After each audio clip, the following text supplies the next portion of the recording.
donc dans cette vidéo, on va parler de la quantité de matière en mol. Donc les quantités de matière, c'est toujours en mol. Mais je le précise dès le début. Donc pour commencer, qu'est-ce que c'est qu'une mol? Je vais faire tout de suite un parallèle plus simple. Je vais commencer par quelque chose de plus simple. Je vais te parler d'une boîte d'œufs et des œufs qui sont à l'intérieur. Donc une boîte d'œufs, à l'intérieur, il y a 12 œufs. D'accord? Donc on peut considérer une autre façon d'exprimer le nombre d'œufs en l'exprimant par le nombre de boîtes. Donc au lieu de parler de 12 œufs, tu vas résumer ça en disant une boîte. Donc tu as une correspondance entre le nombre d'œufs et le nombre de boîtes. C'est qu'une boîte contient 12 œufs. Donc si par exemple tu calcules, quelqu'un te dit « bon bah écoute, j'ai acheté 0,5 boîtes », bah, tu déduis que tu as acheté 6 œufs. 6 œufs. Ici c'est la même chose concernant la mole. C'est-à-dire qu'une mole, ça représente 6,02 10 puissance 23 entités. Alors les entités, ça peut être des atomes, des molécules, des ions. Donc j'aurais pu mettre 6,02 10 puissance 23 molécules, mais ce serait réducteur. Donc c'est pour ça que j'ai utilisé ce mot entité, qui peut-être peut te perturber, mais te laisse pas distraire par ce mot. Donc une mole égale 6,02 10 puissance 23 entités. Donc premier exemple. Imaginons que face à toi, tu aies affaire à 6,02 10 puissance 23 atomes de cuivre. Eh bien, ça fait précisément une mole de cuivre, du coup.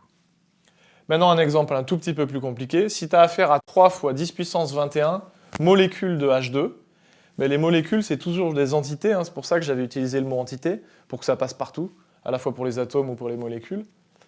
Eh bien, ce nombre de molécules, combien ça représente de moles? Bien, là, il faut diviser par 6,02 10 puissance 23 pour trouver 5 10 puissance moins 3 moles. Donc, ça veut dire que c'est cette quantité de molécules de dihydrogène, là, qui est faramineuse, hein, 3 fois 10 puissance 21, c'est un 3 avec 21 zéros derrière. Finalement, une fois qu'on le convertit dans l'unité des moles, ça en fait plus que 5 10 moins 3, c'est-à-dire 0,005. Donc tu vois l'intérêt de l'utilisation des moles, en fait, c'est de réduire les valeurs de ces nombres qui sont gigantesques pour arriver à des nombres qui tournent autour de l'unité. D'accord? Là, on n'est pas loin de 1, on est à 0, voilà, on est à 5 10 moins 3, c'est mieux que ce nombre gigantesque ou que celui-là. Le nombre de moles, c'est aussi ce qu'on appelle la quantité de matière. C'est pour ça que je te disais tout à l'heure que la quantité de matière est toujours en mol. C'est son unité. Donc son unité, c'est la mole, avec un E, mais quand on l'abrège, c'est MOL, sans E. Donc maintenant, comment on peut faire pour calculer la quantité de matière à partir du nombre d'entités grand N? Donc là, on va juste réutiliser ce qu'on a vu, mais on va associer des variables à tout ça.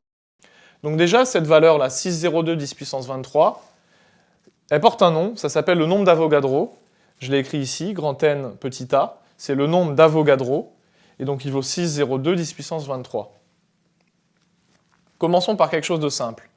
Si dans chaque mol, il y a 6,02 10 puissance 23 entités, donc le nombre d'entités, c'est grand N.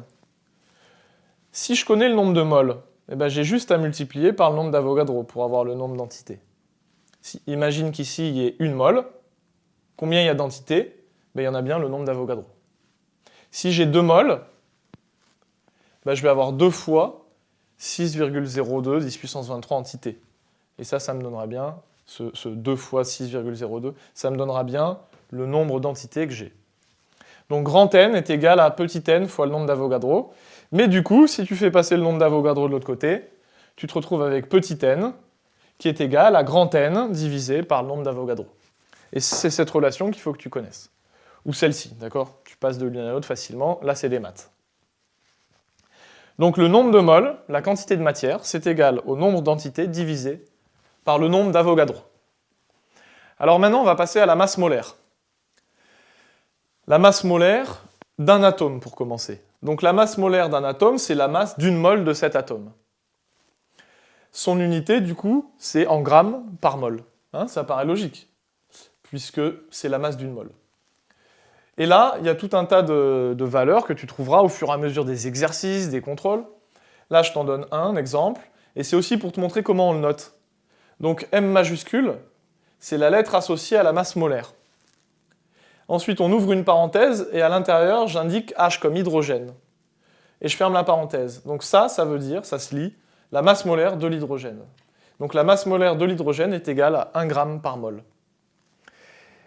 Ensuite, qu'est-ce qui se passe quand on veut la masse molaire de quelque chose de plus compliqué, d'une molécule par exemple? Donc on a fait une vidéo sur la molécule, et tu te rappelles, si je résume, si je fais un résumé assez dense, on va dire qu'une molécule c'est un ensemble d'atomes. Donc, comment calculer la masse molaire d'une molécule? Eh bien, il va juste falloir additionner les masses molaires des atomes qui composent cette molécule. Un exemple, si je prends la molécule d'eau, H2O, eh bien la masse molaire de H2O, c'est égal à quoi? Donc il y a quoi dans H2O? Ben, il y a 2 atomes d'hydrogène. Donc déjà c'est égal à 2 fois la masse molaire d'un hydrogène. Et c'est aussi composé d'un atome d'oxygène. Donc on va rajouter la masse molaire de l'oxygène. Ensuite, les valeurs de ces masses molaires, quelles sont-elles? Ben, la masse molaire de l'hydrogène vaut 1, là je te l'avais déjà dit, et celle de l'oxygène vaut 16. Donc ça fait 18 grammes par mol. Maintenant, est-ce qu'on peut relier la masse molaire, la masse et la quantité de matière, c'est-à-dire petit n? Bien oui, en utilisant simplement la définition de ce que c'est que la masse molaire. Donc la masse molaire est notée grand M, et on a dit que c'était la masse d'une mole de cet atome, et que son unité c'était en grammes mol-1.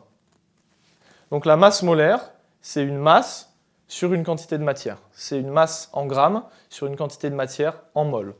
Donc on arrive tout naturellement à une relation qui est que la masse molaire grand M est égale à la masse petit m divisée par la quantité de matière petit n. Cette relation, elle est très importante et tu verras dans la vidéo suivante concernant des calculs sur les quantités de matière qu'on va la réutiliser assez intensivement.